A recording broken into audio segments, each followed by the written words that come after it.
Südamearstid räägivad üha rohkem veresoonte elastsusest.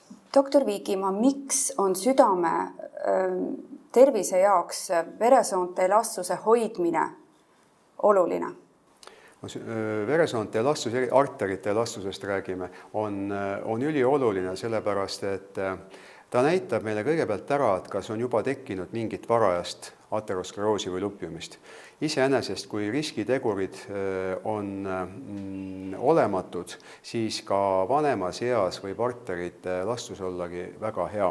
Nii et see ei ole paratamatus, et arterid elu jooksul jäigastuvad ja lõpuks tekib lupjumine, lõpuks tekivad trombid ja tekib infarkt, insult. Ja nüüd väga oluline on inimesel endal, kui ta saab teada, et minu arterid on sellise lupjumisastmega.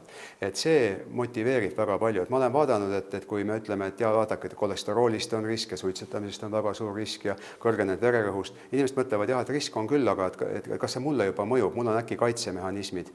Ja kui me saame näidata tõesti, et arterite elastsus on juba hakanud vähenema või nad on hoopis jäigaks muutunud, siis see paneb ikka paljud mõtlema. Tänan teid, doktor, nende huvitavate mõtete ja kasulike nõuannete eest. Aitäh! Aitäh ja tervist kõigile!